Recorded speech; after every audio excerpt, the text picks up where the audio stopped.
Specifically, last night you were in a conversation with Alex. You said, I hope Ebuka asks me this question. Hey. You had something to tell Bbnaija. What is that? Yeah, I think she's a very mean girl. I think she thrives on belittling people, antagonizing people. When she's not cool with you, she wants the entire space to not be comfortable for you to live in. I think that's a very mean thing to do. Considering the fact that she's quite old, I expect a lot more maturity from her. She lacks all the maturity. She's just very disappointing. And you said something about the fact that she wouldn't still be in the house if she wasn't in the shape. I said if she wasn't in the show, she'd be out of the show by now. I think she owes Adekunle a very big thank you. Hey. Okay. Doyin, my boy. Thank you very much. Doyin.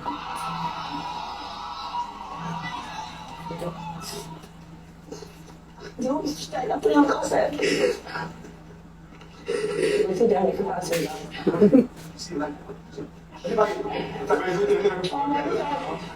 This is Big Brother. Doyin, you have 10 seconds to leave the Big Brother house. 10, 9. KIMOPRAH. I need to read first.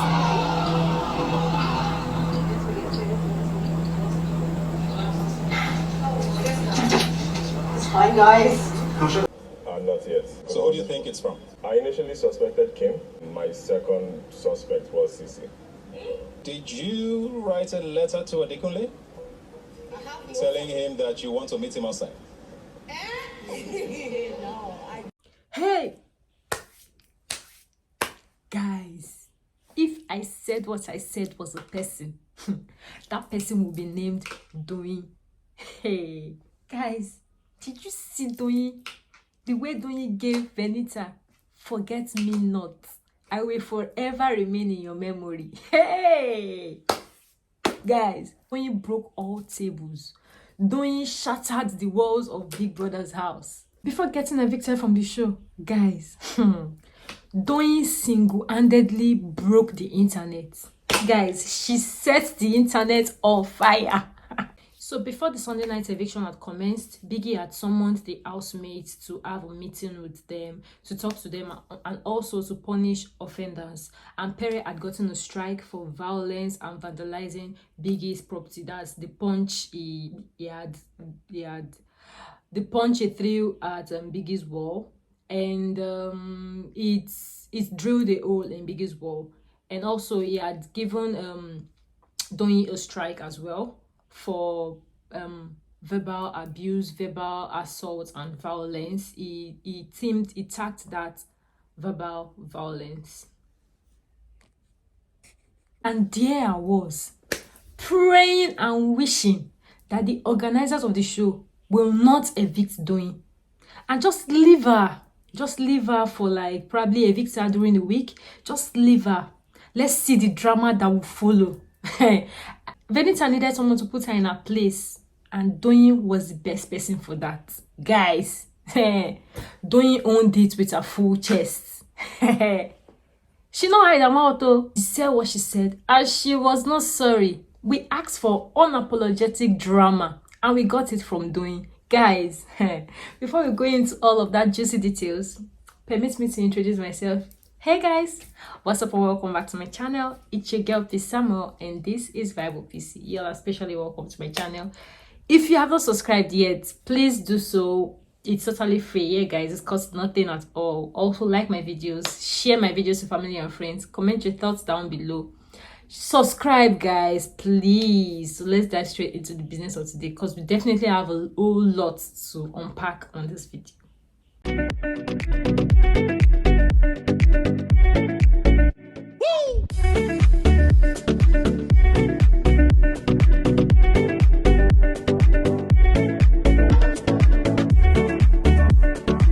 So before the Sunday night live eviction had commenced, Biggie had summoned the housemates for a meeting, and he had punished offenders in this process, and PERE had gotten a strike for violence and for vandalizing Biggie's property, because earlier in the week PERE had punched into Biggie's walls and had drilled a hole on the wall.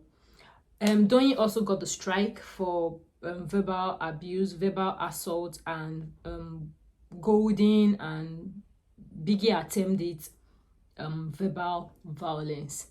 The Adenita were not left out. The Olopades, they were also given a strike each for microphone infringement. They took out their microphone, and at a point in time, they covered Biggie's cameras. So Biggie had issued them a strike each for that. So moving on to the live eviction show. Guys, tonight's eviction show broke the internet. Not like we didn't see Doyin's eviction coming, but guys, Doyin set the entire internet ablaze. She shook tables. She broke Biggie's walls. It was a lot, guys. It was a lot. Don't worry, guys. We'll get to that. Definitely will.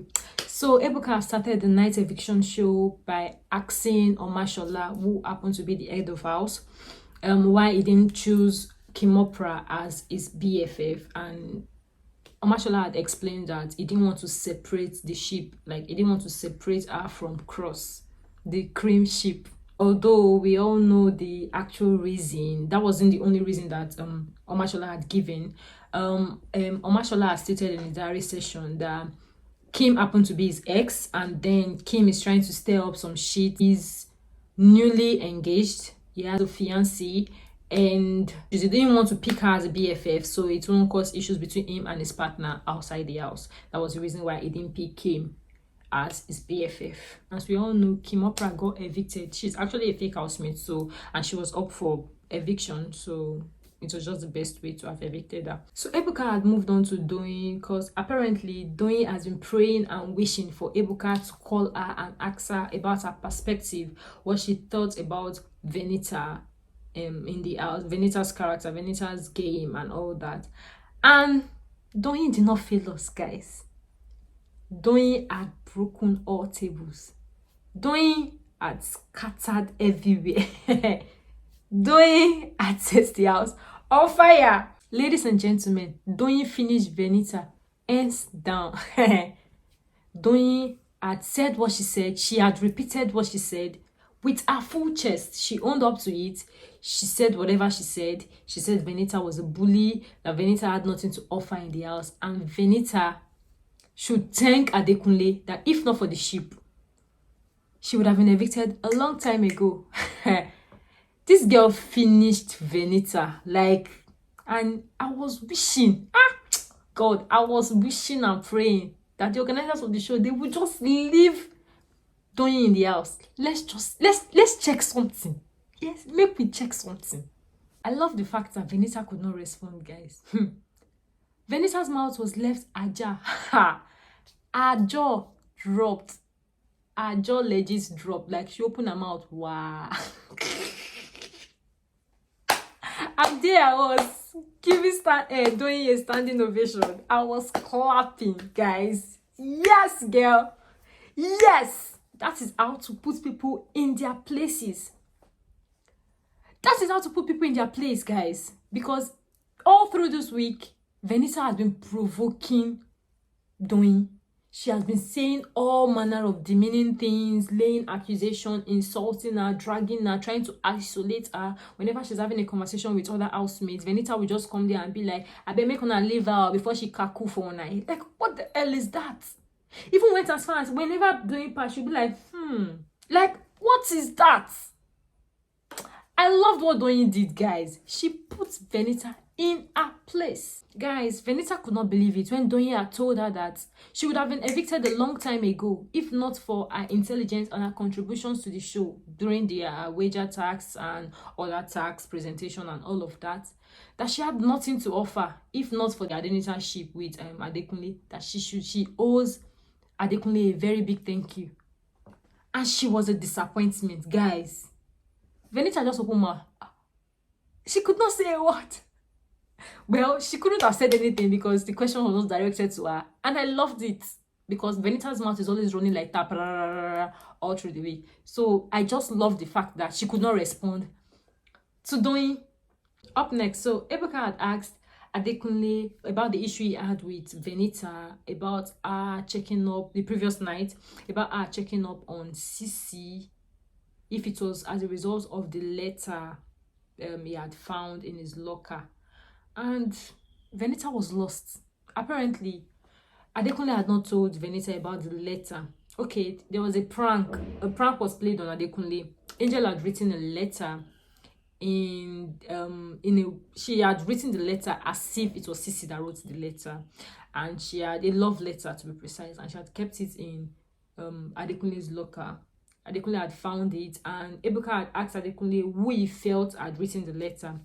And Adekunle had said he suspected KIMOPRAH at first because she's the only one that calls him Bad Boy Dex, and Bad Boy Dex was apparently written in the letter. But then he had scratched that and then moved to CEECEE. And CEECEE was like, what? I don't understand. Like, I don't even fancy you. I don't even see you in the house. And Ebuka had asked CEECEE why she said that. She said yes, that she didn't really, she does not even notice Adekunle in the house. Ebuka had asked her who she suspected, who her suspect was to have written the letter. And CEECEE had said she suspected Doyin because Doyin had written a letter to herself and CEECEE that they should read the letter before after her eviction from the show, after she had left the house. And then Ebuka was like, nope, it's not Doyin. It can't be Doyin because Doyin just gave you guys the letter. Like, he didn't say it like verbatim. He did. I'm just paraphrasing. So it was like, no, Doyin just gave you the letter when? It was not last night or the day before. But Adekunle has had his letter for like over 3 days or so. So Venita was lost, guys. Over 3 days, and she knew nothing about the letter. She was livid. Guys, we could see from Venita's facial expression that she was boiling. If Venita could turn red, if she could explode, she would have done it.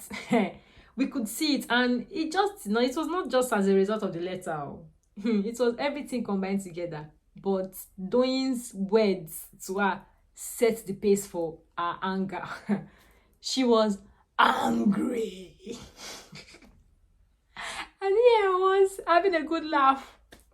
So Ebuka had moved on to PERE, and he had asked him about the kiss he shared with Mercy on the Saturday night party.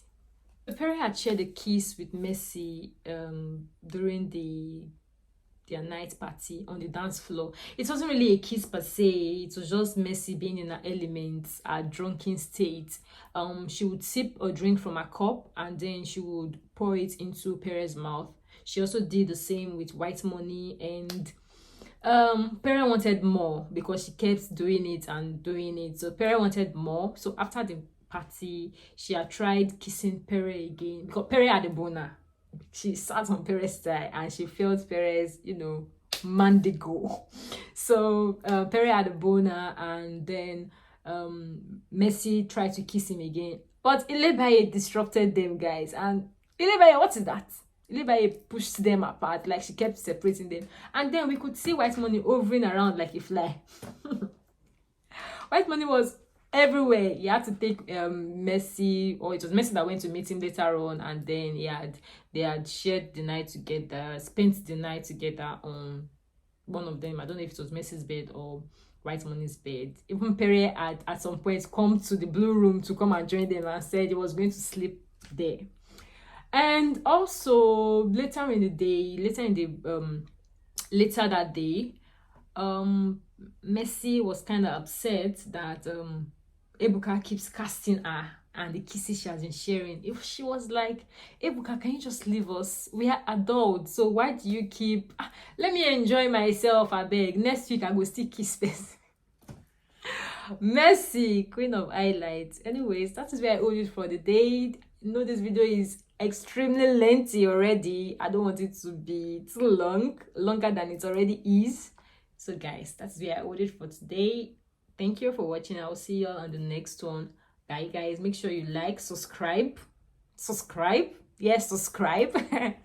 Turn on post notification bell button to be amongst the first set of people to see my videos each time I post a new one. And I'll see you all on the next one. Also, don't forget to share. Bye guys.